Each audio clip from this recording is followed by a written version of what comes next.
What is up, everybody, and welcome to CTW Postgame Live. I'm your host, Seamus Arlingo. Alongside of me tonight, Griffin Aldridge, and of course, the Boston Celtics out in Vegas suffer their first loss of 2025 NBA Summer League. The Boston Celtics fall to the Miami Heat 96-100. This one was a close game down the stretch. This was one of the more entertaining games of Summer League so far out of the entire Summer League, Griffin. However, the Boston Celtics come out on the unfavorable end of this one tonight and lose their first Summer League game. Griffin, you know how we do it here. Initial thoughts on tonight's game. And Franco, as Nick Franco swings in from the rafters. Oh my! Oh my! Oh my! Oh my! Oh my! I wasn't expecting it. Time. Franco, welcome to the show. Hi. Hey, I'm here. I was drinking my water to get myself settled in and just getting my notes debriefed, and I wasn't expecting to get brought on to the camera, and I look over and I'm here. Hey. Hey, Franco, how's it going? At least he had his clothes on, folks. At least he had his clothes on. Well, I made sure. No, I will say I was watching Franco over there, and he had a sip of water. He put it down, and I was like, all right, it's time to add Franco in here. But that is on me, Franco. That's my bad. But welcome to the show. It's good to see you. I was almost on time. Yeah, it works though. It's like when I would argue with the homeroom teacher, during first block about being 1 minute late, but they usually made an exception for me, but sometimes I was on their bad side. It was a 50-50. It was a 50-50, depending. It's like, did they believe the traffic excuse or not? It depends on if it was the PE teacher or the history teacher. You're right. Wait, what one's making you run? Just kidding, obviously the gym teacher. But all right. I know you gotta run around the classroom. Usually the history teachers are the coaches, but we're getting off track. Yeah.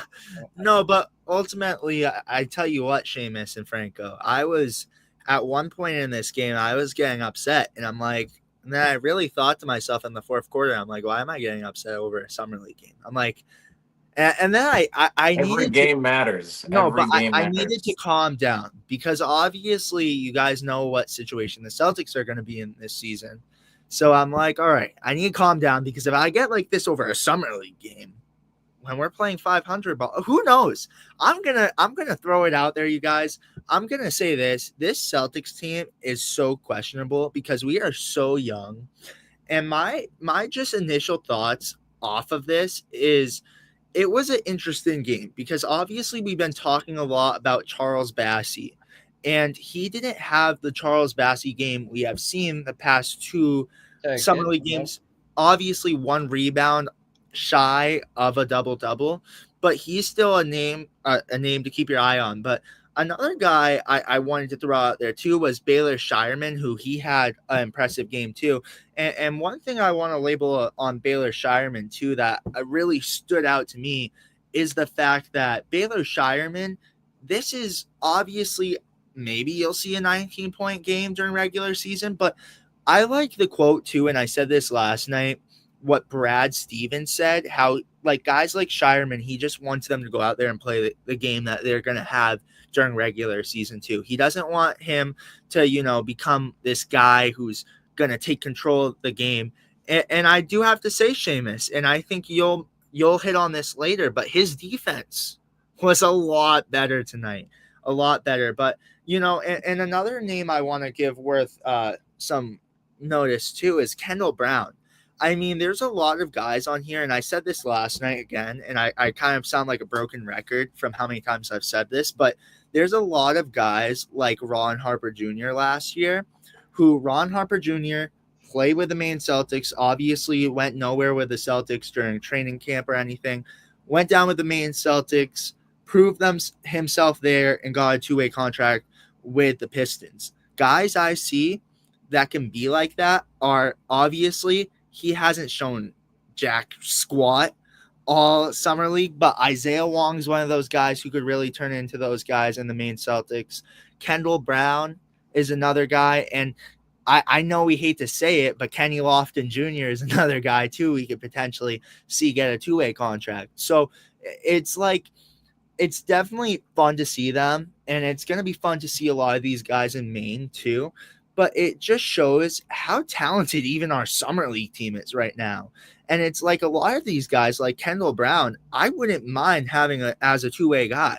However, it's like, do we risk giving up Shulga or Norris? Because Norris didn't have a big game either, but it's like, do we risk giving up one of these guys? No, because Shulga is pretty impressive too. And I don't know what was up with Norris tonight, but he's a guy too that could sometimes he's kind of a roller coaster. I wasn't happy with Norris tonight, and then we also got to talk about Walsh obviously we'll get into that later. That'll be a story for later, but he could have had a big game tonight too. But I ultimately love how well the younger group is doing for the Summer League Celtics. And Bassey in particular is a guy to keep your eye on. There's a few guys that you could really be like, hey, we got to lock in on this guy.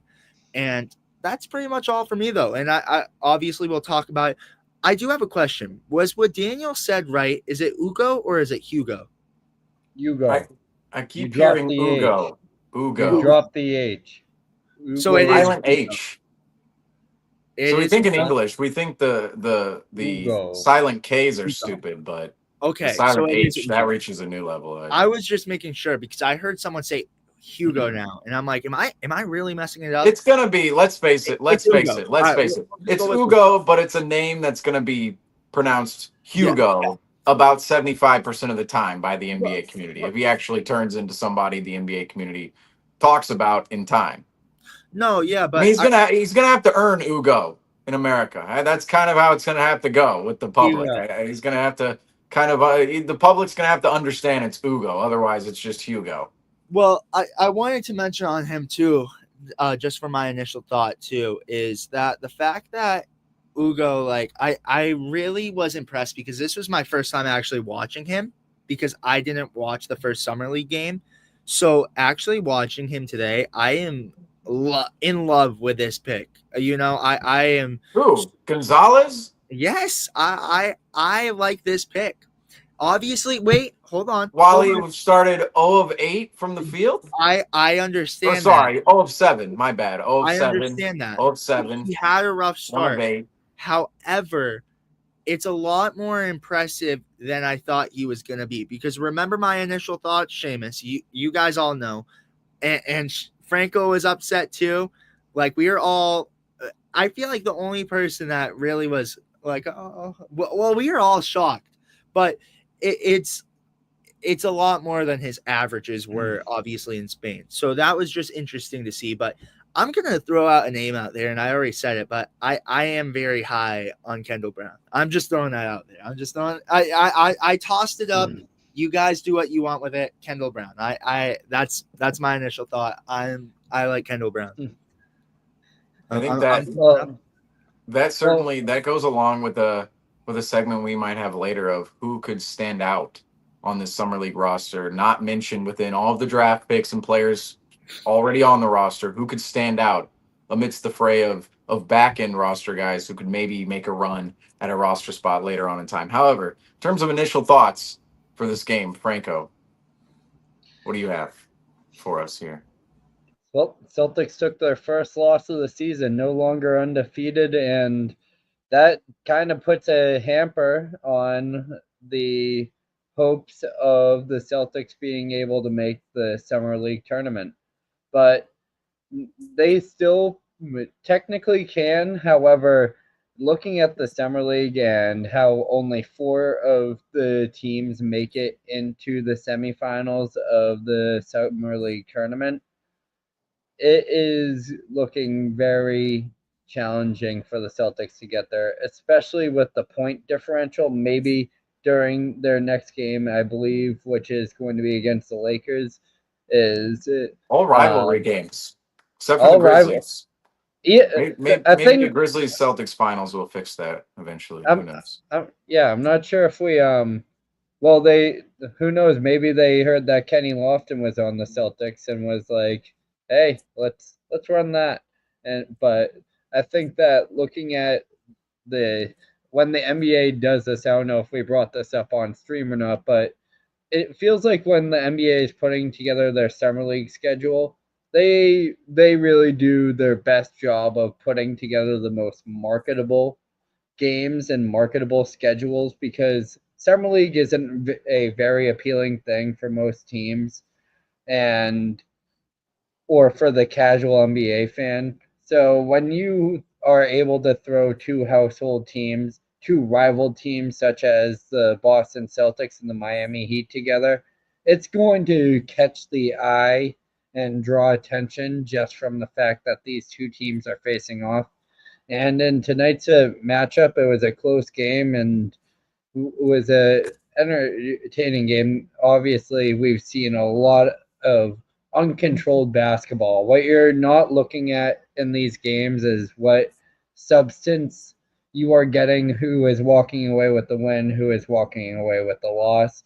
It is what these players are showcasing. These players, unless you are Griffin, you are not going to be seeing these players on a daily basis. I will. You know I will be, Franco, as you said that. I will be. So you're not going to be seeing these players really starting to gel together unless it's down in the G League or some sort. But you're not looking for these guys to become a crew together in that sense. However, you are looking to see Griffin where just these walked guys are away. able to Where'd he go? contribute. He's run. He's back. What do I even All right. compare that to right there? What do I even compare that little wave to in the back right there? Oh, uh-oh.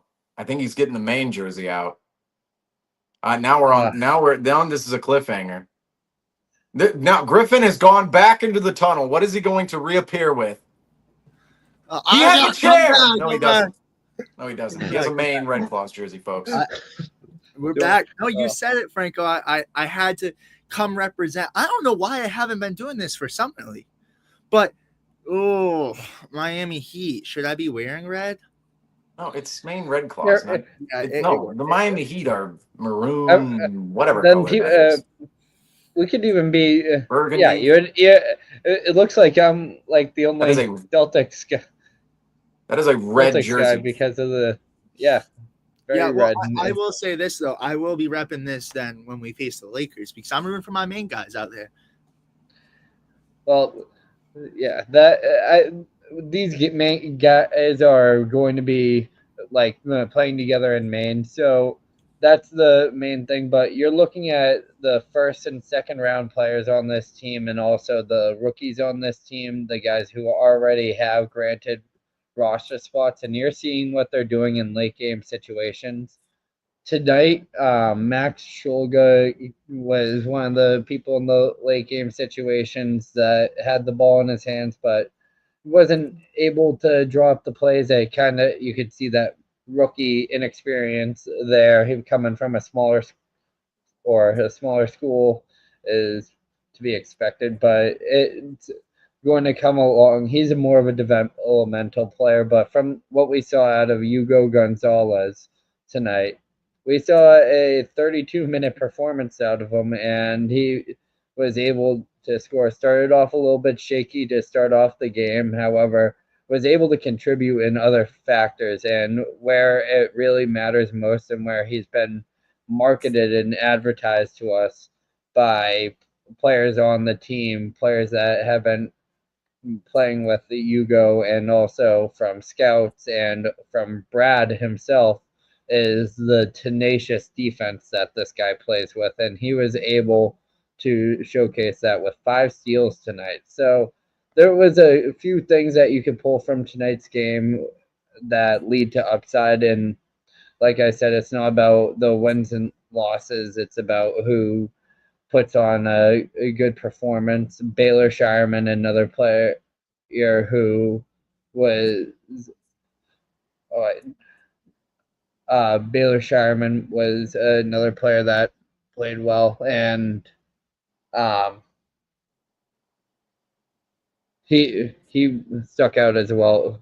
And Jordan Walsh started off hot, and We're gonna. then No, we'll get that's to that. unavoidable. What was that? What was that? I'm We sorry. have to address.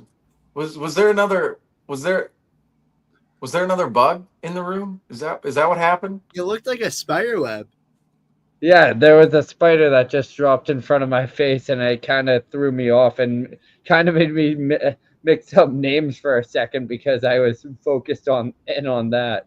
Wait. Was that on stream the last time when there was a shoe involved? And was that on I, stream? Was that on I live think stream? I don't know. I think I used a metal chair against Oh, the that was spider not last on time. live stream. No, he grabbed a metal chair and he started throwing haymakers left and right. My But it goodness. was a small one. But uh, Those little well, buggers can creep up on you, though. You don't oh want to yeah, spider bite. yeah. I don't know how it is in the Cape, but you got some spiders other than the daddy long legs in the Cape there, Franco. I don't risk it. Can't risk it. Can't risk it. So yeah, but yeah, Jordan Walsh risked it tonight, getting a very egregious technical foul. That was a very interesting play at a very interesting time within the game. Unnecessary, Un, very unnecessary, very unnecessary. and it's what my coaches would ream me out for is a showing of immaturity and letting your emotions get too ahead of you because Jordan was producing and having a good game so far, and then once that happened, it it got him out of the game, and that's a very as we brought up it yesterday. Today is a very was supposed to be a very important game, and the potential decisions made with Jordan Walsh's contract in Boston. And who knows, maybe that could have been a move that cost him in the future. I'm not going to say it's going to be something that bites him immediately, but I think that it could be something that is a obviously it's good when a player brings intensity, but it's all about controlling your tenacity and being able to showcase that and be able to exert it and kind of utilize that to your advantage rather than playing into what the opponent wants you to do. Well, Yeah. let's get into that conversation. I mean, does that so Franco, are you saying that the ejection amounted to a failure of a performance by Jordan Walsh? Did it hamper his performance tonight? I felt like the Twitter universe Well, was on the side of, oh, Joe Mazzulla would love this ejection, and apparently Jordan Walsh did receive a text message from Joe Mazzulla after the game saying he loved the ejection. But given the spot where Jordan Walsh is right now, was the ejection, what did it do for his it could have career lost moving us. forward with the Celtics, Dude, specifically with these games right now? I'm having a PTSD attack to when my dad would yell at me from getting ejected from games and we would end up losing. He would say that I cost me that game. Jo- Jordan Wall being out on the court, especially when you are contributing to your team's success, that means that you are hindering your ability. Sure, bringing that energy, bringing that aggression to the court is necessary and is something that we want to see players do. But when it is costing your team what you being on the court and it's not leading to any type of energy shifts or anything, it's not a retaliation move. Let's say a player injured another player on the court, then possibly that could be it. But it's like you do not play into it, and the worst thing to happen is sure having getting a technical foul shows that you are an animated person, but it shows a lack of control. And a ref is not going to give out a technical foul until they feel that it is over the line and getting into the face of another player. That is all good and all, and usually it just needs to be shown during the play, and you do that well with physicality rather than using your mouth. Well, may I add on to that? I think it's just the fact of his response to it. Like, I low key forgot I had a technical before. Like, show some, like, I get it. He's young, but show some maturity. Like, again, I like what you said, Franco. It's the fact that, like, he could have cost the Celtics this loss, because again, he was hot. I mean, in 10 minutes, he had 13 points, and he was a key factor. And Seamus, I'm going to go too far as to say this, that he could have had around a 25-point game, maybe even around 30 mark. I mean, in 10 minutes, 13 points, who knows what could have happened with Jordan Walsh, but then he goes for that silly ejection, and obviously Joe Mazzulla gets a kick out of that and loves the intensity, and I'm sure he's going to whisper in Brad's ear, hey, we need that on the Celtics this year because I love fighting, because Joe Mazzulla is a psychopath, as you guys know. But it's just from a perspective, a fan perspective too. It's like, this was a big game that you needed for yourself, a big prove me moment, and he just failed that completely. However, though, I feel like they're going to really more so look at Jordan Walsh in training camp, because obviously the first two games haven't been the ideal ones for Jordan Walsh, and then getting ejected early in this one, it's not a big sample size, really. I thought the ejection was a little much, just a little much. Well. Here's the thing: he already had a technical foul. So really, But if it's I'm the going to fact say that it, I'm I saying look I'm saying a forgot. technical foul is too much. Maybe that's not true because he did push him. Okay, if you look at the play, the two of them are kind of scrapping, going up the floor. Larson has the ball. Walsh is on him, and then Walsh gives him a little extra shove afterwards. It was pretty clear, little shove afterwards, and Larson goes flying into the bench, and then Larson stands up, runs straight over to Jordan Walsh, and Walsh shoves him away. That moment right there, I feel as if it shows a little bit more frustration from Jordan Walsh than Whoa. actual intensity. Okay, the second part, yes, Yeah. cool, intensity. We get it. Pounding of the chest, the yelling, the primal scream from Jordan Walsh. But to begin that play, he's already frustrated. And why is he frustrated? I understand the score of the game at the time wasn't very favorable for the Celtics. But you look at his performance, this was arguably one of his best summer league performances so far, at least this season for Jordan Walsh. 5 of 8 from the field, 1 of 2 from three, 2 of 2 from the free throw line, 13 points, 3 rebounds, and a steal. And for me, we gotta see Jordan Walsh, the all around game uptick for him a little bit more here at the summer league, but only 10 minutes played. Okay, and that's the big thing here for Jordan Walsh is we talked about last post game how big of a summer league this would be for Jordan Walsh and how big these next 3 games are, and this game included. Okay, this game was included in one of the next 3 we talked about yesterday evening. And yet Jordan Walsh puts himself in a situation where he's having a good game. 5 of 8, 13 points. He's having a good game. Yet he puts himself into a situation where he doesn't get to further that good game. He only plays 10 minutes and doesn't receive the opportunity to show more out on the floor from what he was already showing in this game and what he could potentially show going into the future. What is going on I'm in trying. Griffin's room? All right, my hands are right here. Yeah, I just I mean Griff. I mean, okay, I don't know what Some he's lighting, throwing. I some mean, lighting difficulties, but it's he. not the weekend anymore, is it? No, it's Monday, Griffin. I mean, you gotta come Well, on, you to gotta be save fair, the raves for the weekend. no, I Jeez. will. I woke up early today, so my room's just like, hey, it's time to go to bed. But it's not. It's time for post game.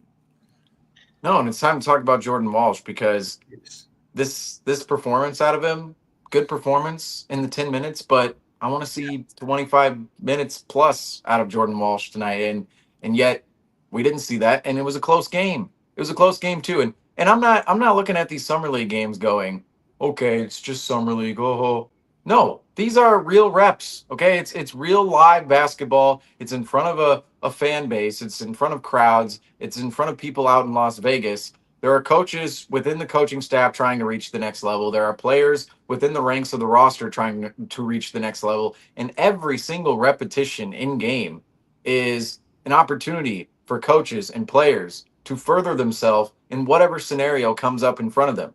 And tonight, look at the scenario at the end of the game. This game was back and forth. It was tied going into the fourth quarter. I mean, it was a legitimate grinded out crunch time game down the stretch. And Jordan Walsh, he could have been a part of that.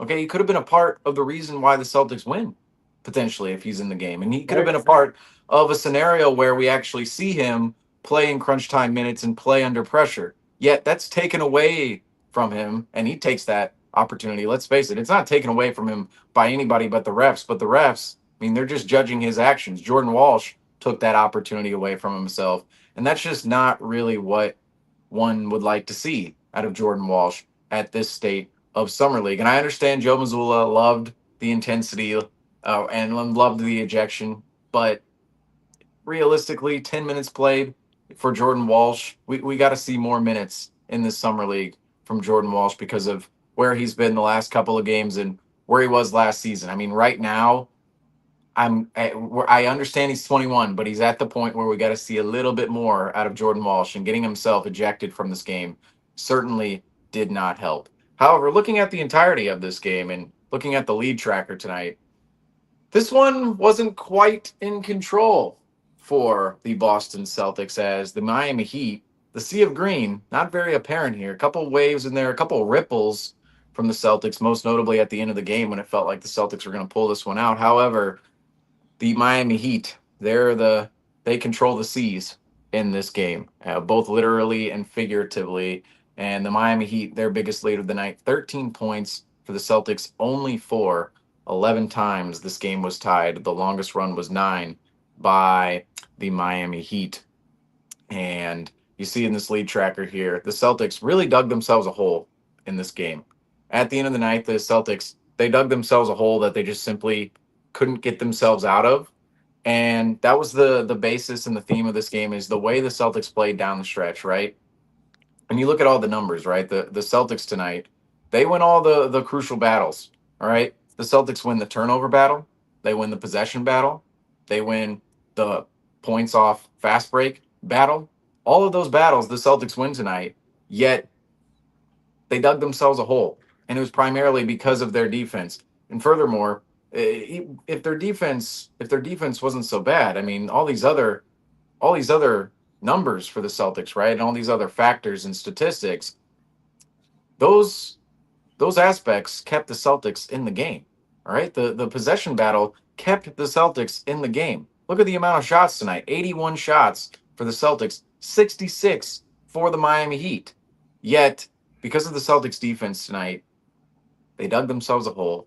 And ultimately, the Celtics, they just didn't create enough stops. When you allow 100 points in Summer League, right? That's right now I'm watching most Summer League games, and a lot of them are finishing around the 90 mark, right? Somewhere in there. When you see teams get over that 100 mark, that's usually a sign, not the greatest of defense played tonight. It's like when you see 120 or 130 in the NBA regular season, you're going, oh, the defense was not on point there tonight. This game, you see 100 points on the board in a summer league matchup, and that's kind of the same feeling. And that's where the Celtics were tonight. Defensively, I felt like the Miami Heat were likely, looking at the three teams the Celtics have seen so far, the Knicks, the Grizzlies, the Heat. The Heat owned the best summer league roster so far, and I thought tactically, strategically, they were the most sound in executing, especially near the end of the game there. The Miami Heat were just able to execute a lot better than the Celtics, get to their looks in a lot more of an efficient manner than the Celtics in this game. However, the Celtics did keep themselves in the game by winning the turnover battle and the possession battle, but defensively, the Celtics just weren't able to come up with enough stops. And offensively, if you're not coming up with enough stops in Summer League offensively, Summer League offense is very rough. Tonight, the Celtics hit 11 threes. They were 11 of 39, but 28.2% from three. I actually look at that number and I go, that's better than where they've been. That's like they just shot 18% from three the other night. I mean, you take the improvement where you can get it, but summer league offense is just it's a little more than rough ultimately, and we see the results play out in the scores as we see on the bottom of the screen. We're seeing some 70 games, some games in the 80s, 90s, of course. However, tonight, looking out at the individual performances of this game. We talked a little bit at the beginning about a few players who impressed us within this game and even just within the summer league so far. However, from this game tonight, who furthered their resume the most out of anyone on the Celtics or even maybe the Miami Heat? We see a couple of impressive players out there for the Heat as well, but on either the Celtics or the Heat side, who furthered their resume and their chances to actually make it in the NBA tonight out at Summer League? Kalel Ware. Kalel Ware. Let's get Totally. into Kalel Ware. I mean, I like it. In 33 minutes, 21 points, 15 rebounds, 2 assists, 2 steals, 1 block, and shot 53.3% from the field goal. I mean, Seamus, you talked about it last night. Those are kind of the numbers that you see when you're NBA ready and you're just destroying the competition that you face, and that was Kalel Ware.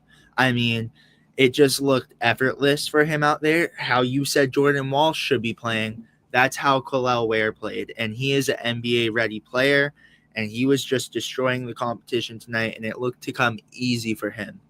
But that's my take on the Miami side, and we'll go into the Boston side. But what are your guys' thoughts on Kalel Ware? Because I thought that performance from him tonight, that's kind of like the Bassey one that we saw last night, but I feel like this might have upticked that a little bit too, because you could tell that he's ready to have some NBA time. And Kalel Ware, I look at him and he has NBA ready written all over him. Looking at the Houston or Miami Heat roster, Kalel Ware, Keshad Johnson, and Pele Larson and Kira Lewis Jr., who played tonight, didn't do too much, are all players that we could potentially be seeing within the Miami Heat rotation. And we've also seen Kalel Ware kind of move Bam Adebayo from the 5 slot to the 4 slot in Miami. They're now playing a double big lineup over in Miami, and he is now considered a key piece of their foundation and has been developing as so over the past year, especially with the trade rumors going on with Jimmy Butler throughout last year. Adebayo, I believe, faced some time out with injury, so the rotational minutes were there for Kalel Ware throughout last year, and now we're starting to see he's one of those players that is.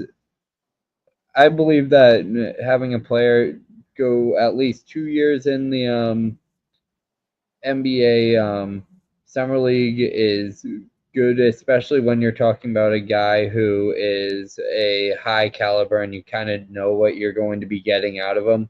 Kalel Ware is a player that is pretty not surprising that he's on the roster, but it wouldn't have surprised me on the other hand if Miami decided to sit him through the summer league just to avoid the chance of risking injury and also viewing him as a full-time rotational player on their team. So he's definitely a player to keep an eye out for in years to come, and also matching up with the Celtics. That is a type of player that the Celtics wish they could have right now, but right now that we're looking at Charles Bassey, and tonight he did have just about one rebound shy of a double-double. However, wasn't really able to produce in the I'm looking at tonight's game, and you look at the plus minus for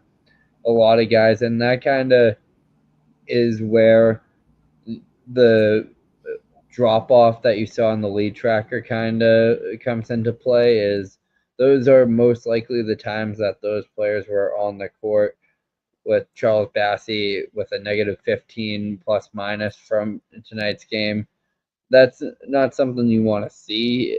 In particular, you want to be able to see Charles Bassey being able to play winning basketball more than anything else. It doesn't really impact what he is doing on the stat sheet. However, if he's winning the mini battles and doing all the smaller things, that is what is going to secure him a job with the Boston Celtics heading into the preseason or training camp. Well, may I ask a question for you guys? Do you, obviously there's no confirms, but would you say right now he's already got a spot on the Celtics? Obviously they haven't made a move or anything, but how much more does he have to prove to make a spot on the Celtics? Well, it's not really about what he needs to do, because we've kind of we know what he is capable of. We don't know what he is capable of becoming, and we don't know what his peak is. However, it is not it's more or less about how the Celtics can get him on their roster, because right now you would be waiving someone, or you would be looking for that trade to be made, and the Celtics kind of have a hiatus of just about a month, 3 weeks or so to make these types of decisions. Who knows? A potential trade still could be on the table. Maybe there's still moves to be made, and we're going to see moves around the league after the summer league series it comes to a halt. Albeit, one thing that Brad Stevens pointed out is giving us breaking the fourth wall of the GMs and the VPs during summer league. While they are all gathered there, they are going out to lunch, and they are going out to dinner, and they are negotiating deals, talking about players, talking about moves, and who knows what Brad walks out of Vegas with. And we could be looking at a chance where Charles Bassey is now viewed as a player that the Celtics want to keep on their roster. But as we saw last year, we saw a player like Lonnie Walker, who was pretty much a solidified rotational player, and a player that I personally was excited to see wearing a Celtics jersey throughout the regular season. Same. And most of other people within Boston were excited to see what Lonnie Walker was capable of contributing, and also what he would be, the depth he would be able to deliver to the Celtics, which we saw as we reached the playoffs was the Achilles heel, no pun intended on that, on the Celtics season. And I think that Charles Bassey is a player that could be within that conversation of, is Charles Bassey potentially this year's Lonnie Walker? Like, we're halfway through, we're 20 games into the season, and we're seeing Nemias Queta, Luka Garza, and Xavier Tillman not being able to perform. We're like, oh man, this is really a point where having Charles Bassey on the roster, maybe he could have been the one to step up instead of these guys. But there needs to be roster moves made. Potentially, the only one that, so the Celtics have 3 two-way spots. I feel like Shulga and Amari Williams are safe bets for 2 of them, because that is almost customary that the second round picks usually are guaranteed one of those two-way contracts. It's very rare for a team to release a player that they drafted that year, especially before the season even begins. So the only one that we could possibly see is Miles Norris being able to give that up. But Charles Bassey, I don't think he's shooting for a two-way contract. He's shooting for a real roster spot. So unless he can, if he can impress Brad, especially going into training camp, because I'm getting a little long-winded on this, but Where if you look at the players who the Celtics have, and this is kind of sprouting into another conversation, the other guys we already know about our rookies, Walsh, Shireman, Gonzalez, and Shulga and Amari Williams. But there's a strong chance that these Isaiah Wong, Lofton Jr., Kendall Brown, and Jalen Bridges and Charles Bassey are all almost surefires to be on the Celtics training camp and preseason rosters because the Celtics roster goes up to 24 roster spots, I believe, during that time. So it's almost going to be like open season within the Celtics gym, and it's going to be a very almost every single player in there is going to have a serious shot to walk away with the 13th through 15th spot on this roster.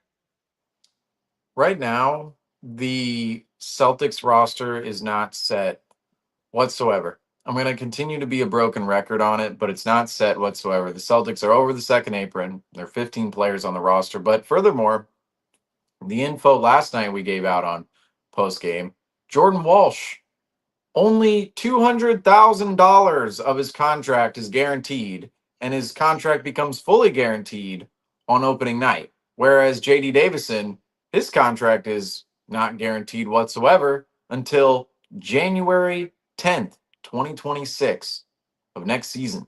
So, JD Davison and Jordan Walsh, essentially what that means is those two players, you could waive both of those players if you're Brad Stevens and the Celtics front office, and you're only paying $200,000 in dead money to Jordan Walsh. That's absolutely nothing. That's absolutely nothing. And yet you attain two roster spots. And let's face this. Miles Norris, he's under a 2-year two-way deal coming into his second year. I highly doubt that second year is fully guaranteed. I highly doubt it. And considering those three players, right?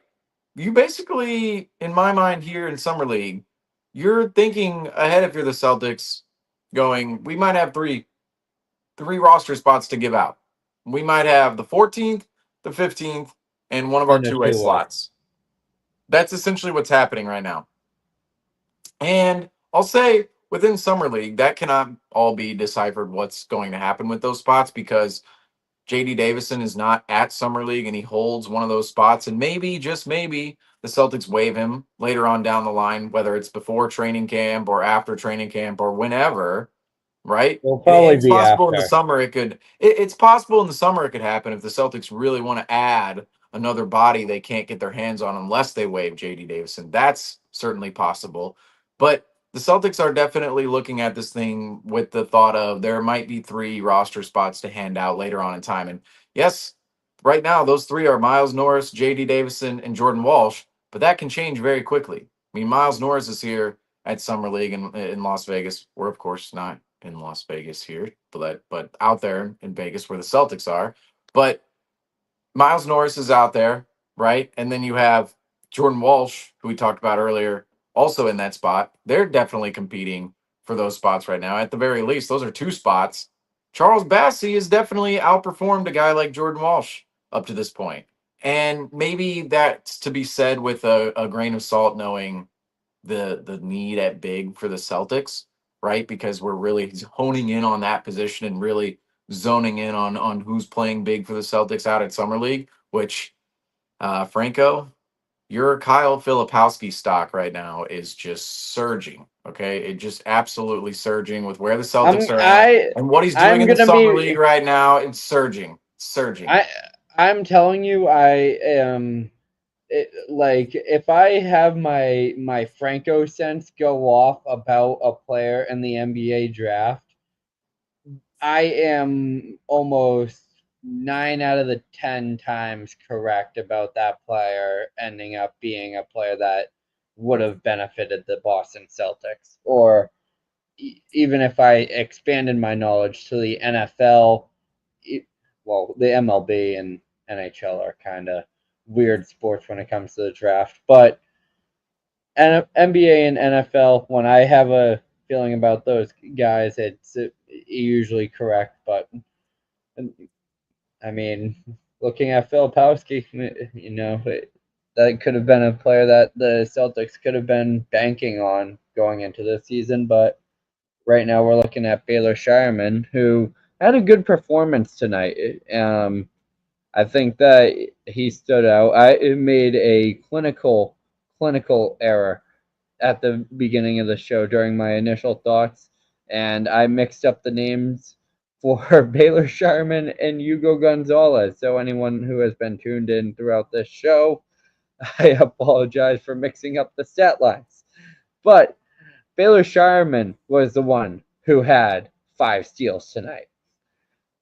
And that is something that is surprising to me because he's a player that you kind of see as more of an offensive asset and was also able to have 9 assists alongside 19 points. So a very well-rounded performance from Baylor Shireman within itself. So he's a player that you're looking at, but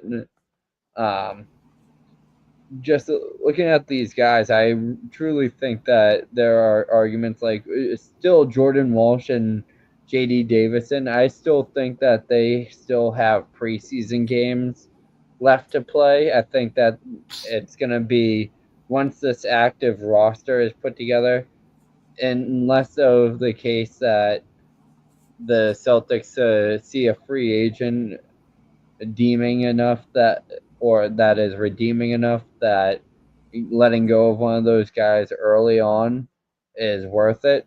But I plan on the Celtics carrying those guys into the preseason, and if they were to lose their job, it would be after or heading into the opening season. Well, I'm gonna say with Baylor Shireman, the 5 steals does not shock me because he obviously is known for his offense.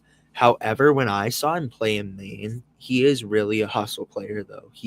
And I said this the other night when he played for the Celtics, that game where he ran across the court and slid across the court for a loose ball, the hustle's there. And I was very impressed with the 5 steals tonight, and that's a thing that obviously he's working on because he wants to build that part of his game. And I was impressed by Shireman. I've seen a lot of things that I've liked from Shireman. So I'm not mad about it. I'm not mad about it. I'm sorry, but I have to talk about Baylor Shireman right now because we were supposed to talk about Baylor Shireman last post game. We got a little sidetracked, and now we have to talk about him this game because Baylor Shireman, to me, I'm sorry. The 5 steals tonight and the 3 steals the other night, the 8 steals combined in the last 2 games for Baylor Shireman, it really does not tell the full story of Baylor Shireman on the defensive end of the floor. And this is where you just, to me, cannot look at steals as a definitive stat line to decipher whether or not somebody is actually impactful on defense or not. Now, it's great to come up with deflections, great to come up with steals, not denying that. But Baylor Shireman is truly horrendous on defense. All right. Baylor Shireman is truly horrendous on defense. Very, very rough. I mean, it feels as if he's just running everywhere. When you think about guys moving on defense, you think about them shuffling their feet, wide hips, wide stance, really athletic attacking stance, getting all over the floor, getting up and down the floor in the half court. And But ultimately, Shireman, it just feels like he's running around. It doesn't feel like but he's but really in an attack stance ever. But everyone is always blowing by him. All right. He has very slow foot speed, very, very slow foot speed. I mean, his footwork definitely needs some work out there. And everyone is blowing by him with the ball and off screens. And he's left in the dust on closeouts most of the time. And I'm just not impressed with his defensive effort whatsoever. The thing that makes up for that for Shireman ultimately. The Shireman, he's a very heady player. Okay, his IQ is very high, which is what I like about Shireman. Okay, I'll admit I'm a Shireman fan, even though the defensive lapses are there and the footwork, the ability, the athleticism defensively, just and the quickness. just doesn't really seem to be there. I'm still a Shireman fan because of that IQ, because of the head he has on his shoulders. But I have to say, his defense, it's rough. And if we're going to point to Sam Hauser and say, oh, we need to replace Sam Hauser because of his defense, and that answer is Baylor Shireman, that's simply not the case. I mean, Baylor Shireman, yes, gives the Celtics a different look from Sam Hauser and might give the Celtics a little bit more of a dynamic offensive look within a player compared to Sam Hauser. But Baylor Shireman on defense, I'm gonna go ahead and say Sam Hauser and Baylor Shireman. I would almost take Sam Hauser. I mean, I wouldn't almost take Sam Hauser. I would take Sam Hauser. Okay, I've seen Sam Hauser play defense. I understand. I mean, I rewatched the end of the game last night against the Cavs where he was just getting cooked, getting cooked, getting cooked. I understand Sam Hauser. The narrative is there, but Sam Hauser has definitely put up better moments of NBA level defense than what Baylor Shireman has But presented in the but summer league. So Shane, there's the difference right there. Shane, NBA competition, summer league competition.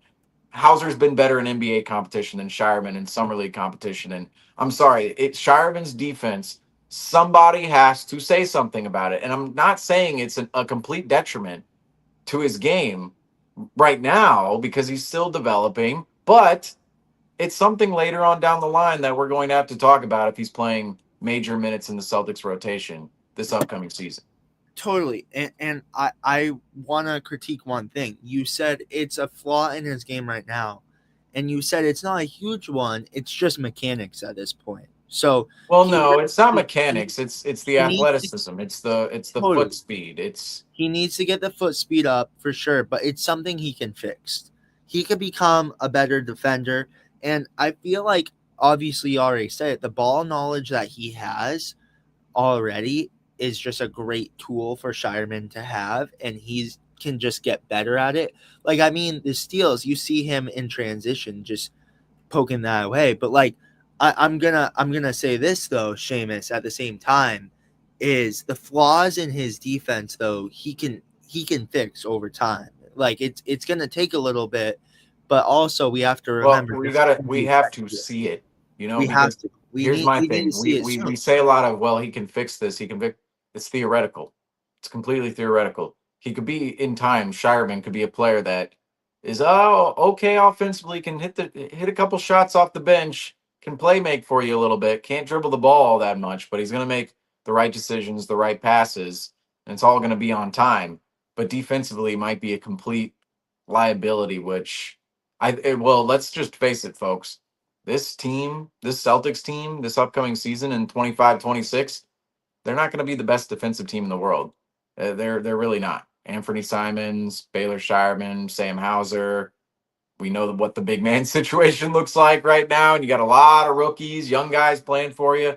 The defense is not going to be very good next season. Even with guys like Jaylen Brown and Derek White. Jaylen Brown and Derek White, are those our last strongholds on defense? I mean, you have like Only. legitimate all Well, NBAs, Niang. all Ni- defense. Yeah, Niang, Keita. I would say Keita is a Eh, fair shot I deterrent. will He's not a fair. good perimeter A defender. fair. He's a good shot deterrent. A fair one, but I don't think Keita just has a very bad position, like a very bad problem with being out of position. That is something that is truly the basketball IQ on Keita on the defensive end kind of seems like there are times that he is kind of mindless out there. You see him having backdoor cuts opening up behind him on a frequent basis. That is just like one of those flaws that there is a fatal the every NBA player, no NBA player, no person, no human being is perfect. But when you look at the Celtics roster, there are a lot of players, but there are a lot of fatal flaws, especially when you're focusing in on this big man room. And you can also put this in on the wings, especially if you're looking at the depth pieces as well. You look at the big man rotation right now, you're looking at players like Keita, Tillman, and Garza. those guys are. Keita is a great athletic, raw potential player. However, doesn't lacks the basketball IQ and presence on the court to be considered a solidified player. Garza almost in the same boat, but on the offensive end, he is a lot more versatile. And then you have Tillman, who is a player who we just he kind of fell out of the Celtics scheme completely last year. It's not like we haven't seen Tillman produce before in the past, but last year it completely seemed like he was out of place within Boston on the court. So that's a challenging room to sell. And looking at the wings, you look at Shireman on the defensive end. He's not one that can be someone you can rely on. Likewise with Hauser, he's improved his game there, but he is not a player that you want to stick on. Let's say on a Mikal Bridges or a on a Giannis uh, from a game to game basis and have him guarding starting level players on a frequent basis. And then Walsh, obviously, we've discussed our faults we see within Walsh's game, and Minot is another just unproven player. So you're looking at a lot of players that are very unproven within their time in Boston or in their time in the NBA in general. So a lot of these question marks are yet to be answered, but as an NBA team, you shouldn't have as many question marks going into the opening game as you can get away with having during summer league. Yeah, and right now this Celtics summer league roster, it's amazing how far the fall is from where the Celtics were. It feels like it was a year ago. Okay, let's face it, it was a year ago. It feels like 8 years ago they won the title. To now, the summer league roster actually meaning something to the Boston Celtics. Which one of those players, which really means something to the Boston Celtics now moving forward, is our guy Hugo Gonzalez. All right, Hugo Gonzalez, right? Started tonight's game 0 of 7 from the floor, Gonzalez did. And it was a rough go early on for Hugo. However, at the end of the night, 3 of 12 from the floor, 1 of 7 from three, 3 of 4 from the free throw line, 10 points, 6 turnovers, and 7 personal fouls. All right, and let's note this for everybody. 10 personal fouls are allowed in summer league before an ejection of a player. What And then want to Gonzalez, hear? 7 rebounds and 3 assists as well. But 6 turnovers, 7 personal fouls, 10 points, 3 of 12, 1 of 7 from three One thing for I've noticed Gonzalez. during these games is every single it feels like the you can tell that every NBA announcer, especially the ones that are sent out to the summer league, are all reading off the same content sheets because I haven't heard Thon Maker's name mentioned so much on ESPN because they have been every time they bring up the fact that you can get up to 10 fouls, Thon Maker's name has been brought up on multiple broadcasts on ESPN throughout this time. And he's like, hey, do you know someone actually did foul out of a summer league game? Thon Maker. And I've heard it on almost every single summer league game that I've been watching, and I'm like, wow, they are recycling that stat. And hey, any publicity is good publicity for Thon Maker. I'm sure he's tearing it up somewhere in some overseas league. Puerto Rico, who knows? I mean, it's usually right. It's usually Puerto Rico. Actually, yeah, I'm Well, pretty sure he's. let's go look. Let's come on. We got this is the modern day of the internet. The internet doesn't leave us Where guessing. So here we Thon, go. Thon Maker, Thought. where are you? Oh, Look, okay. He is in let's see where this team is. I'm going to go. Okay. He is playing in Lebanon. Okay, so which there's also he's over there in Beirut. He's over there in Lebanon. All right, so and there's some controversy over his name, right? Thon Maker, Thon McCurr, Thon. We don't even know his age. Let's face it, too. We don't even know his age either. But we do know he's playing over in Lebanon right now, over in Beirut, and not in the summer league. Even though he's mentioned for all of the records within summer league, which hopefully we don't see a Celtic mentioned in the records because a couple times Gonzalez 7 personal fouls, Shireman 5. You had 7 for Jordan Walsh last game, 8 for Kevin McCullough Jr. That was over on the Knicks side last game. Let's see, 5 for Eric Stevenson on the Heat. So nobody getting upwards of 10, but tonight, our leading foul getter in tonight's game, Hugo Gonzalez, the Celtics. We'll make first that round the rookie. summer league stat. We'll make that the summer league graphic. Just How many fouls the can? foul This foul is leader of the game. this is the more astonishing stat: 30 fouls on the night for the Celtics. 30. And on the Yesterday other was side, 31. 22 for the Heat. 52 fouls in this game. Celtics have accumulated 61 fouls within the past 2 games. That is outrageous. They shot 21 free throws tonight. The Heat shot 30 free throws tonight, which the last game I'm going to go ahead and say was a little more. It was even a little more egregious than that last game against the New York Knicks, if I'm not mistaken. That was a 58 foul game, right? So a 58 foul game yesterday against the Knicks, and the Celtics in that one.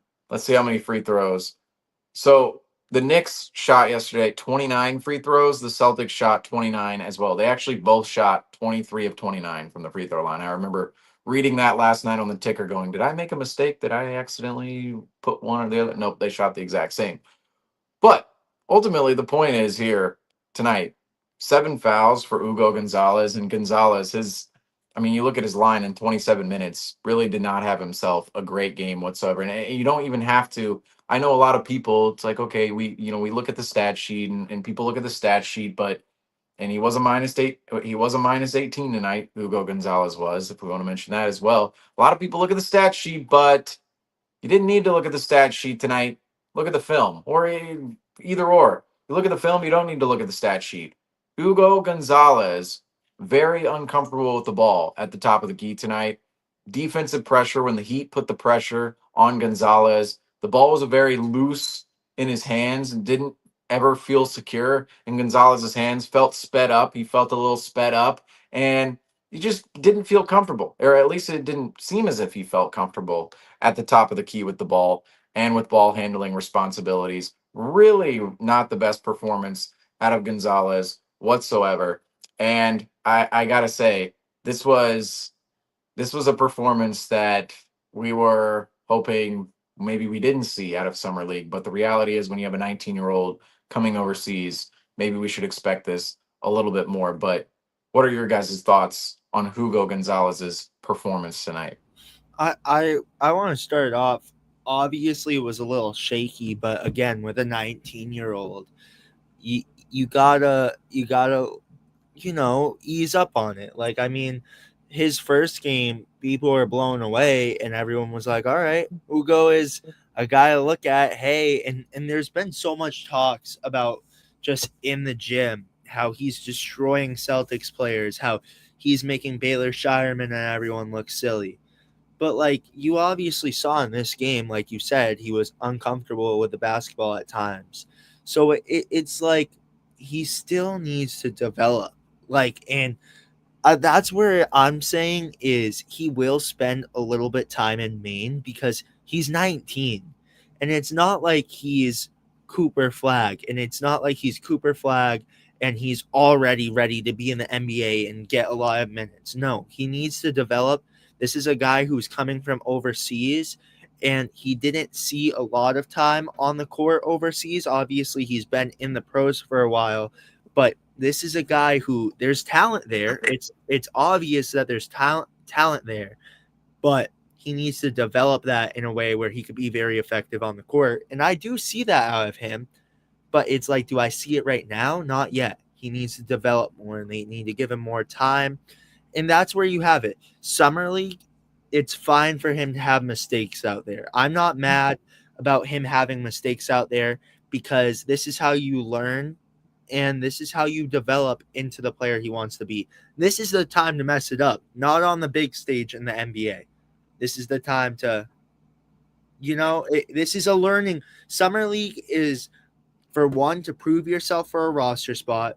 For two, it's a learning thing. Like, realistically, this is learning. This is getting the younger guys practice and getting them used to it early.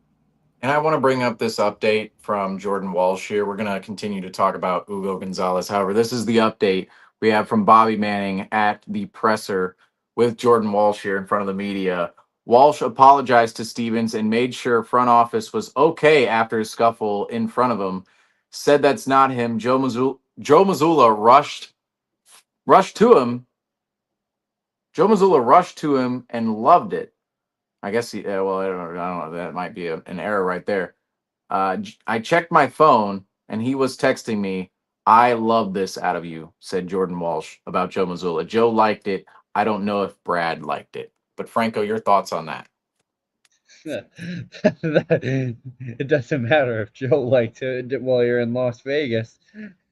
Brad's the one that's sitting there with the phone in his hand that can send you off to Utah. And Franco, can I add on to that too? I like, I could see why Joe Mazzulla likes this though, because Walsh is kind of one of those players that's quiet. And like at the table, we were talking about class earlier. He's the quiet kid, he's the guy that you're not going to get much out of. So, I mean, the excitement's there for sure. But again, like you said, Franco, Brad could be like, hey, you're going to Utah, big boy. We're not using you, but he's the quiet kid. So I can see why Mazzulla loved this out of him, because I have to admit, I will say I saw him in Maine. He threw down a dunk. I'll show you guys the video sometime. But he threw down a dunk and gave a little chest bump after. But you don't really see him talking smack and giving it back to players. So, I could see why Joe Mazzulla definitely loved this one, though. I could totally see that. Yes, and back to our discussion too on Hugo Gonzalez. Had to bring up that update because we had it from the presser. And a little the little one tooth effect there, little lisp there, a little shh on the end there. But the presser, right? The Jordan Walsh presser, little tongue twister there for me, I guess. But ultimately, we had to bring that up because after the game. So it's going to be a little bit of a debate. I think this is what I got to say. Joe Mazzulla, he's doing it again. The regular season, right? The regular season, Joe Mazzulla. Sometimes I look at his press conferences and go, okay, how you're acting in these press conferences right now is a total front to what you really believe behind the scenes and what he's really doing behind the scenes. This is another one of those moments where I feel as if, he texts Jordan Walsh that he loved it. Now I got to say I loved it too. The little intensity that we saw from Jordan Walsh, but I did not love the fact that he took himself out of the game rather, with barely any time to go in the second quarter and only 10 minutes played. So not a huge fan of that. I can't imagine the Celtics staff. They're too big of fans of that. They love the intensity, but they want to see the man play as we do. But ultimately, Franco, we were talking about Hugo Gonzalez before that update. What are your thoughts on Hugo tonight and what this performance could mean looking forward to his rookie season? Well, looking at the fact that he is struggling with the ball in his hand, and one thing that I will say about all these rookie guys is this is not the summer league is a good rookie showcase. However, it is not the best way of conveying what these players are going to bring to the roster because they aren't playing with the roster. If you look at the Celtics Summer League roster, it is very wing dependent, and there you don't have Derek White on that summer league roster. You don't have Anthony Simons on that summer league roster. You don't have Peyton Pritchard on that summer league roster. So I feel like once you have these guys start to line up more with ball handlers and players that are the ones that they will be playing for the allotted time that they remain in Boston within their career, that is where you're going to be able to assess where um, Hugo Gonzalez stands amongst this team. But from today's game, it definitely pointed out his weak points, and one of those is the offense. Obviously, a high motor, high energy guy, but usually when you hear that about a player, that's like I, I I remember during the NFL draft, there was some sort of meme that was kind of like the NFL scouts, the scouting terms in layman's terms, and it was like a high energy player is a guy that lacks skill, but he's gonna try really hard for you. It's a it's a it's a loose fitting term for a player that's underdeveloped, and I think that what Hugo Gonzalez's even play style is yet to be determined in Boston, and it's going to come down to finding a way to continue to perform within our last matchup against the LA Lakers. Who knows? Maybe if the Celtics end up blowing out the Lakers, I'm sure if we did some quick research right now, we could find out what the NBA standings are within the NBA Summer League tournament and how many points the Celtics need to win by an X amount. Well, that will be determined probably tomorrow and the day after that when the Celtics play next, I believe the 17th. Let's see. The Celtics play next. The Celtics play the Lakers next. That would be on. Let's see if we can get to the day here. The Celtics play the Lakers at the Thomas and Mack Center on Thursday at 8 p.m. Eastern. All right, so Celtics Lakers on Thursday, July 17th at 8 p.m. Eastern. So there you go. But Ronnie James versus Hugo Gonzalez, once in a lifetime. you were also talking about the standings, pulling those up as well. Okay, so the standings right now, as they load, here we go. So I gotta say, the Charlotte Hornets.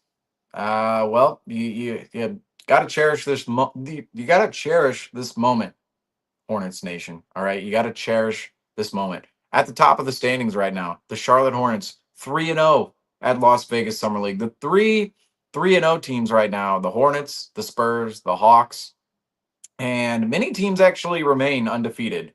You have the Hornets, Spurs, Hawks, Pistons, Thunder, Raptors, Kings, Clippers, and Timberwolves. The Celtics just fell out of that category tonight. A lot of those teams with 2 wins, but the top three, the Hornets, Spurs, and Hawks, all with 3 wins so far. And they don't have the playoff line on here. How many playoff spots there are? Let's see. What? How many? Are there 8? I'm not studied up on the summer league playoff bracket this year because I remember the big bracket. I think it's 8, but it should be the way it should be is a single game elimination tournament, kind of a March Madness style Well, it with used to all be a 30 teams. giant March Right. Madness style of bracket, but they went away from that. So now, can we get the rules up here for summer league? NBA.com. So the format for the summer league playoffs, I'm guessing it's the top 8 teams. Let's see, teams play a minimum of 5 games with the top 4 based on winning percentage advancing to the semifinals. The two semifinals winners compete in the championship. That's what I remember hearing. So the top four, based on winning percentage, will advance to the semifinals. Oh, that's So no it's only fun. four. But why do I feel like Right. the line was lower when I No, saw the yeah. standings on when ESPN pulled up the standings earlier, right? I was looking at them going, okay, they're like the Celtics, they have a pathway here.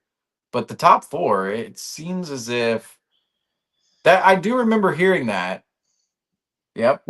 That's stupid. And also So yeah, the bringing in four point playoff teams, four differential to playoff teams. determine which teams make the playoffs for summer league. That is just stupid So NBA.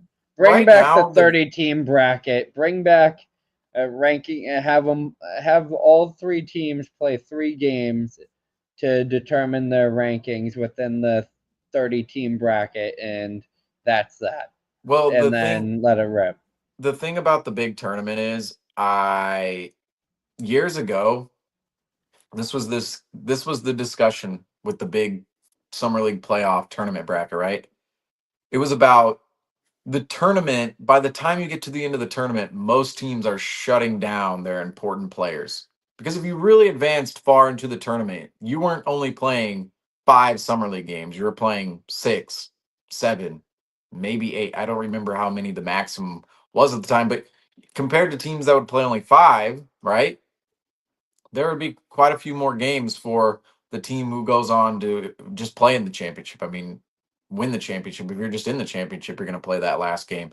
And we saw that in 2021 from the Celtics, and even almost in 2018 from the Celtics. You think back to that summer league squad as well. But this year, there's only 4 semifinalists, and I'm guessing that's to deduct the amount of games played for these squads, because in the past the conversation was about, well, these squads are playing extra games, there's more potential for injury, and by the time the tournament's over, right, when the games are supposedly meaningful in summer league, right, the summer league tournament and the championship game, when the games are determined meaningful, that is ultimately when players are resting. That's when teams are pulling their top picks, and it would be a bunch of guys on the end of the bench playing during the championship game. And I mean, you think back to the 2021 squad with the Celtics. Peyton Pritchard came back to the Celtics Summer League squad to play that championship game. I mean, Peyton Pritchard was tearing up the Summer League. They sat him down, went, "You're done. We get it. You can play ball, Pritch. You don't need to do anything more here in Vegas." Pritchard went up to the Portland Pro-Am, went up to Oregon, dropped 92 points at the Portland Pro-Am, and then came back right down to Vegas and played in the Summer League championship game with the Celtics. So at that point in time, the Celtics, they even went out of their way, and even Pritchard went out of his way to play in that championship game, because otherwise he was already sat down. I mean, the Celtics already sat him down for summer league. So that's why the shortened schedule is ultimately there for the playoffs. But looking at the playoff picture for summer league right now, you have the Hornets, the Spurs, the Hawks, and the Pistons with the 4 playoff spots. Those would be the semifinalists. You have the Hornets. I'm assuming it would be 1, 4, 2, 3. So you have the Hornets and Pistons play, then the Spurs and Hawks.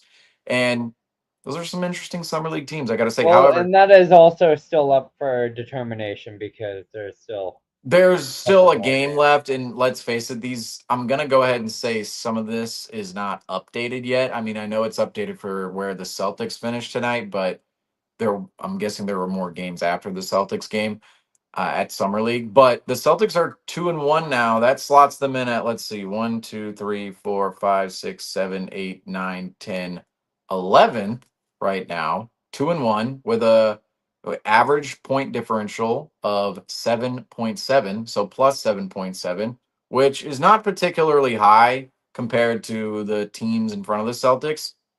The teams in front of the Celtics, actually, every single team in front of the Celtics owns a higher point differential than the Celtics. Meanwhile, only one team under the Celtics owns a point differential better than the Celtics, and that's the Blazers. 2 spots, rather 3 spots below the Celtics, who are at 11th right now. So there's still a chance to get into that top 4 if you're the C's, but it's going to be very hard because you look at how many undefeated teams there are. I'm guessing there are going to be 4 undefeated teams who grab those 4 spots, right? You have 1, 2, 3, 4, 5, 6, 7, 8, 9 undefeated teams, 9 undefeated teams. And you basically have 1, 2, 3, 4, 5, 6, 7, 8, 9, 10, 11, 12, 13, 14, 15 games. So you have 15 games left if you're the top 9 teams. All right. So there are that many games left for the top 9 teams.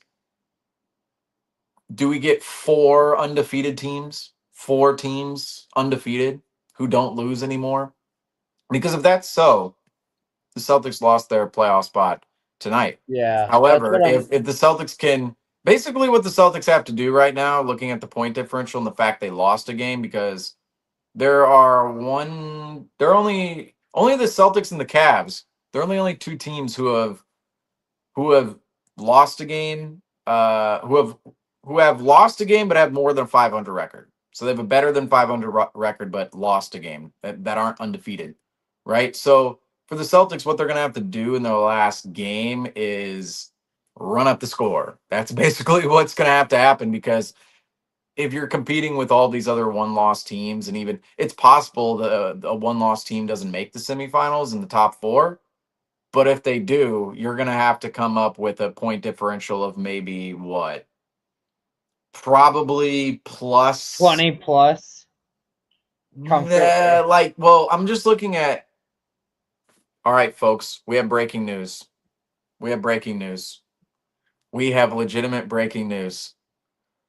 Per Shams Charania, former Celtics forward Drew Peterson has agreed to a 2-way NBA deal with the Charlotte Hornets. Agents Mike Silverman and Troy Payne of Equity Sports tell ESPN. Hornets Charles Lee coached Peterson in Boston 2 seasons ago. So Charles Lee down there in Charlotte, the head coach of the Hornets, once on Joe Mazzulla's staff in Boston, now down in Charlotte, and stealing away Drew Peterson from the Boston Celtics. So some breaking news there, and some more breaking news live. Another transaction caught live here at Celtics Talk Weekly. Drew Peterson on his way to the Charlotte Hornets. It's not quite Al Horford. It's not quite Luke Cornett. It's not quite the sham wow we were expecting, the Woj bomb, right? The sham nuke. But it's Drew Peterson on his way to Charlotte, and that's a former Celtic on his way out. And a former Celtic champion at that. Another champion gone. Thoughts on that? Thoughts on Drew Peterson heading to Charlotte? Griffin, I know this is your territory here. Oh, I tell you what, I don't have anything on it right now. I'm so tired, but I will say this: it sucks that another champion is gone, and you just keep seeing that champion picture. I have it in the back, obviously. I don't know if you guys can see it on that big picture right over there. It just keeps shrinking and shrinking and shrinking, and that's the crappy part you see as a Celtics fan, and it hurts. It hurts. And it's the unfortunate thing you see as a Celtics fan that when the TikTok edits, when they make the rest black and white and the players that are on the team are color, it's going down. It's going down, and it's going fast. But that's all I have. What about you, Franco? Drew Peterson, a solid wing who showed some promise for the Boston Celtics in his few cameo appearances he had up in Boston throughout the regular season. A player that I would have considered. I had a little bit more of a preference towards Drew Peterson than I did for Miles Norris throughout the season. I would have preferred to keep Drew Peterson around on that 2-way contract, a very skillful shooter. However, it is Drew Peterson kind of a player that is more of the same of what the Celtics have in wing depth right now, a little bit older of a wing and kind of starting to age out of that 2-way spot. Maybe can start to compete in Charlotte for a wing spot, but him reuniting with Charles Lee in Charlotte, that can only lead to good opportunities for him. And best of luck to him. And I mean, this is not a player that I intended the Celtics to consider for a standard contract. I mean, potentially if you wanted to stay internal instead of bringing in a guy like Minot or a guy like Garza. But I think the Celtics are looking to re-image and obviously are trying to shave off anything that wasn't viewed as a foundational piece. And Drew Peterson was one of those guys, but during his time here was a contributing player and is a player that could end up being at some point. Maybe I know looking over at the Charlotte Hornets depth chart, they're pretty stacked up at wing, but who knows? Maybe a player or two fall out of the lineup. He could potentially earn his spot and earn his keep over there. Yeah, Drew Peterson was obviously an interesting player for the Celtics back in December when he made that cameo in the Cleveland Cavaliers game. Drew Peterson played more minutes in that Cavs game than he had his entire NBA career up to that point. And coming out of that Cavs game early in December, in which the Celtics actually lost, Drew Peterson, there seemed to be a glimmer of hope. And there was not only that Cavs game, it was the Miami Heat game. The opponent we see this Celtics face tonight out in Vegas. The Miami Heat came up to Boston, and Drew Peterson played well in that game too. And I remember texting the Celtics Talk Weekly group chat that morning, Drew Peterson revenge game. And it actually was to some degree. He actually played well in that game against Miami. But then the rest of the season, we really didn't see Drew Peterson all that much. And I remember we had a Drew Peterson segment a while ago in March, not too long ago, right? It was a while ago, but not too long ago, back in March. And I remember us saying, "Well, yeah, we like Drew Peterson back in December, and then and there was some interest there, and there was some intrigue there in December, but at the time, the rest of the season, right? At the time of March, right? The time March rolled around, we went back to what is the outlook for Drew Peterson in the future for the Celtics, because he's a little bit stiff of a player defensively.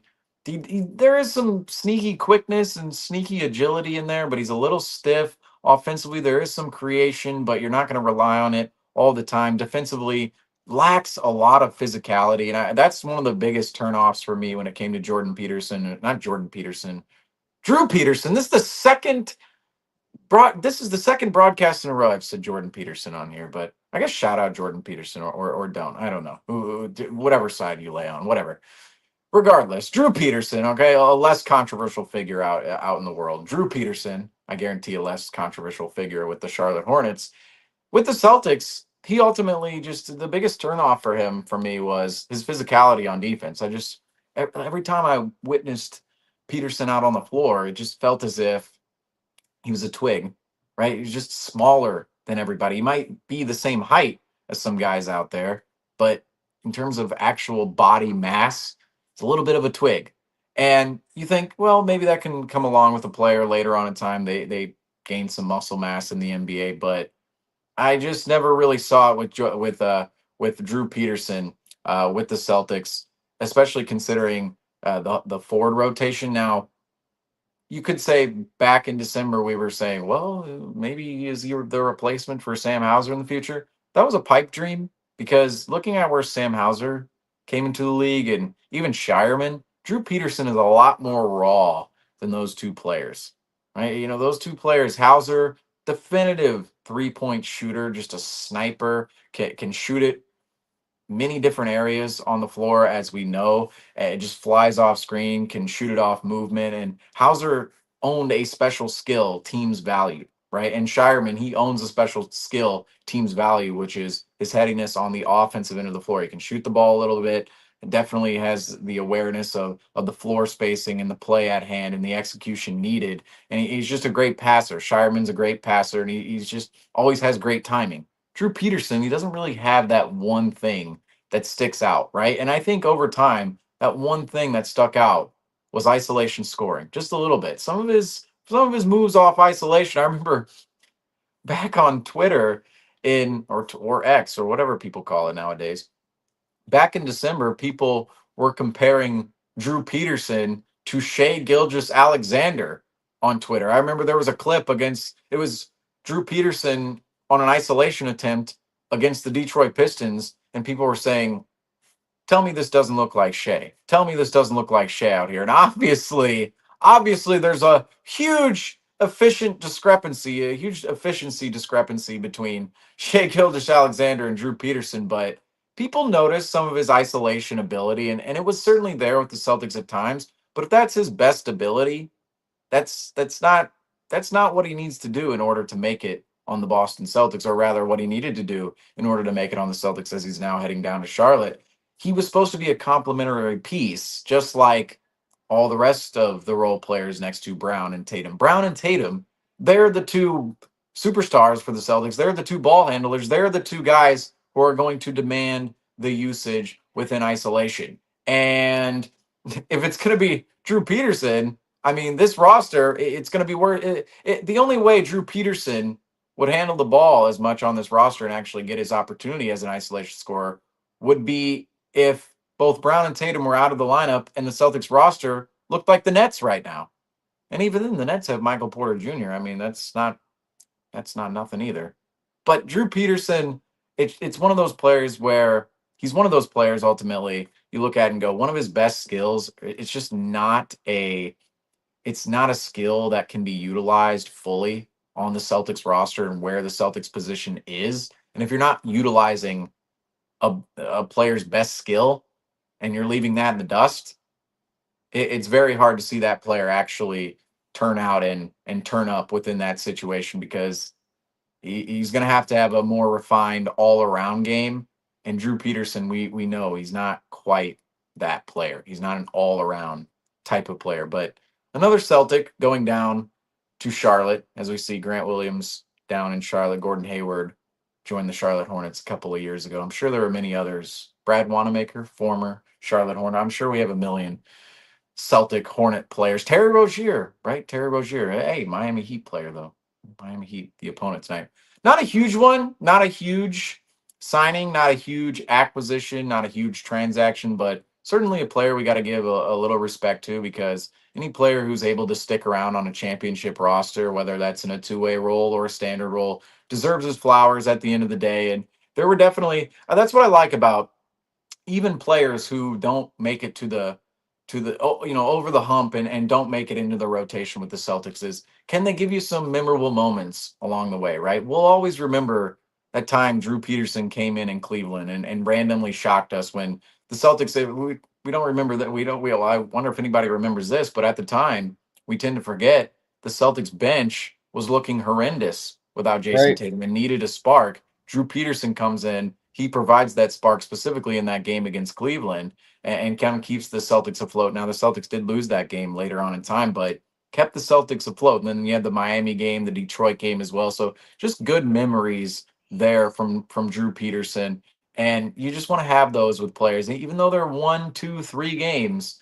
I mean, those are memories a player can take May home I for a may I lifetime. mention? May And I I'll just say that is, like despite the fact people don't look at these transactions as big and these players as big, I mean, it's a big thing to play in the NBA, and sometimes we forget that when we watch so much of it as we are here for summer league.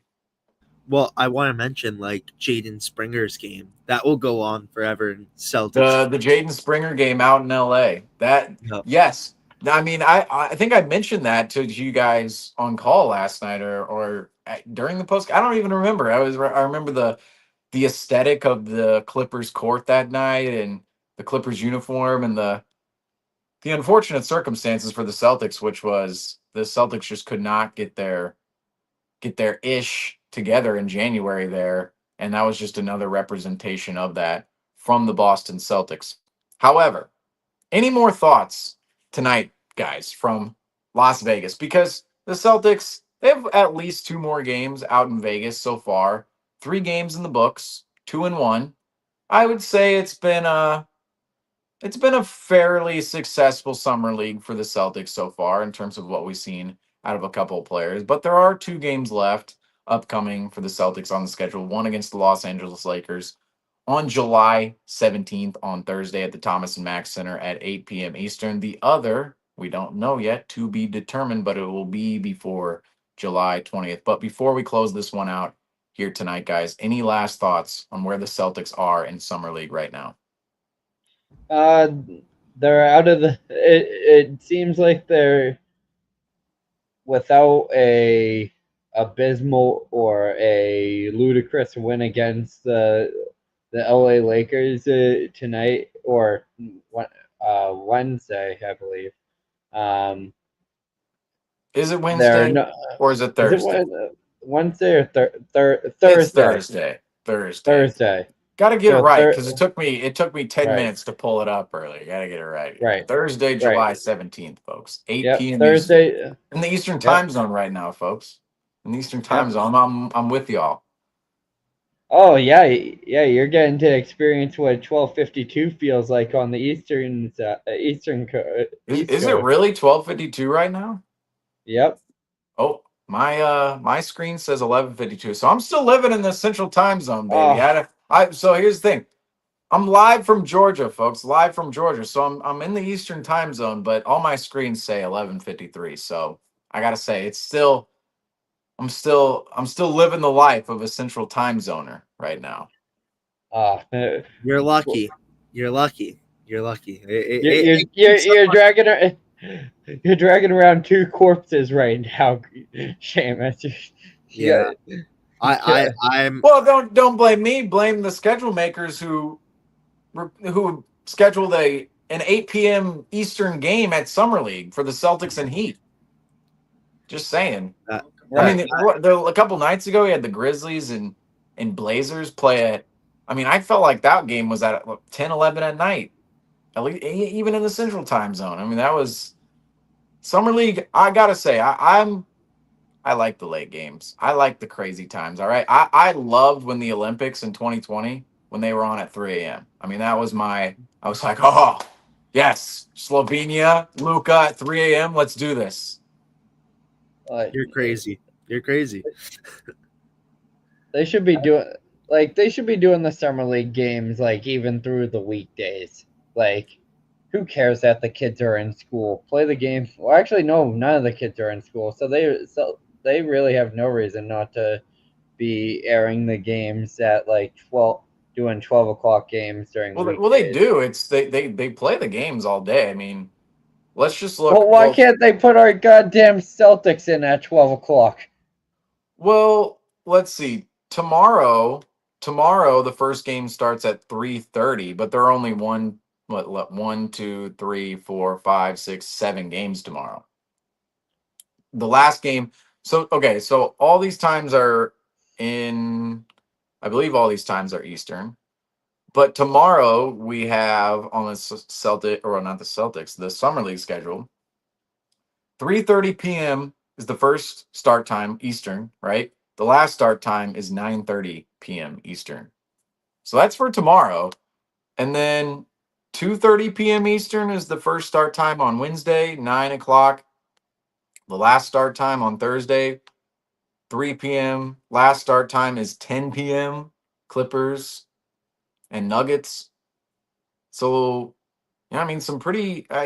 So no noon times in there, but 2:30, 3. I felt like there were a couple of noon games maybe over the weekend, Friday, Saturday, Sunday, maybe. I feel like I don't know. I don't. Got to jog the brain on this one. Maybe it was 2 o'clock, but regardless, right now you have a scenario if you're the Celtics of playing on. Let's see. They're playing at 8 p.m. again against the Lakers on Thursday. So we'll be right at it again. Griffin, any last thoughts though before we hop off here?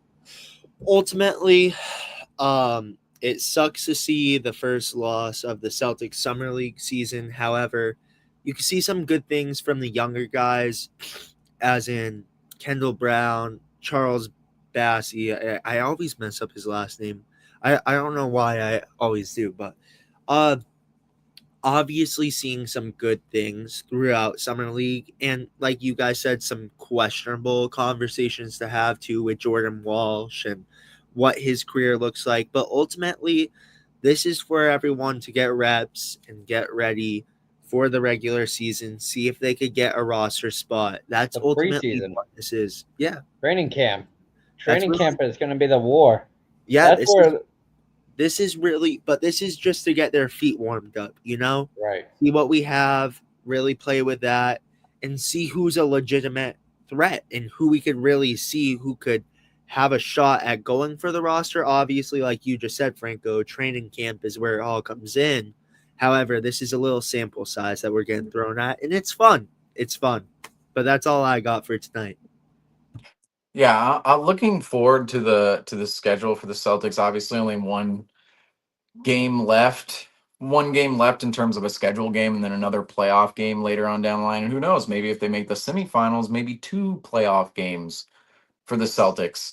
I really wonder what the lineups will look like over these next two games, at least two games, because we just saw tonight Amari Williams. No Amari Williams tonight. Got to mention that, I guess, at the end of post game here, but no Amari Williams tonight for the Celtics. And we saw last game no Hugo Gonzalez, no Miles Norris. So the Celtics sat those two guys down the other night, or rather last night on the first night of a back to back, and the second night of a back to back, they sit down Amari Williams and give Charles Bassey the start.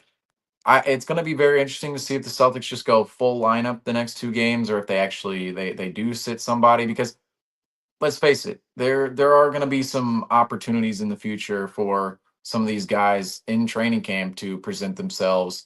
And how do the Celtics exactly manage this roster right now? Do they give guys like Shireman and Walsh a little bit more of a run, knowing, okay, we've already seen these guys in the past and we'll see these guys in the future, particularly Shireman, and maybe give, Kendall Brown, maybe give Charles Bassey a little bit more run, Jalen Bridges, right? Kenneth Lofton Jr. Give those guys a couple more minutes out there that you wouldn't otherwise see if you're the Celtics in a regular season scenario or preseason scenario or whatever it is. So I think we could see a lot more minutes in these next two games for guys who are not necessarily, and I don't want to say solidified guys because we already went over that conversation. How nobody is solidified, but not guys who are more in the standard role conversation. The Walshes of the world, the Shiremans of the world. I mean, those two players in particular, and then some of the, you have Shulga, Amari Williams, and Hugo Gonzalez. You would expect to be in the building, but everybody else, you might only get one chance to look at those guys if you're the Celtics, and maybe that opportunity is ultimately right now and not into the future. But that is going to do it here for us on the CTW Postgame show. Tonight, the Boston Celtics, the music will come back, folks. Here we go. Oh, yeah. Oh, yeah. It's not a Celtic win. It's not a Celtic win, but Jordan Walsh, some intensity. We made it through the third game of Summer League with no injuries. And the Boston Celtics, of course, unfortunately, take home their first Summer League loss here tonight. 196 against the Miami Heat. They'll be back in action on July 17th, Thursday, against the Los Angeles Lakers on ESPN at 8 p.m. Eastern. We will have you guys covered for that game, post-game, after the game, airing after the final buzzer. And of course, don't forget to follow, like, subscribe the Celtics Talk Weekly YouTube channel, the Celtics Nation Rise YouTube channel, both Instagram accounts, as well as the Twitter, Celtics X. Everyday Instagram account. Also Twitter and X. All of them. Celtics Nation Rise, Celtics Talk Weekly, all of them. But that's going to do it for us here tonight, folks. I am your host, Seamus Zarlingo, alongside of me, Griffin Aldridge and Nick Franco. And as we always say, thank you all for watching, and go Celtics.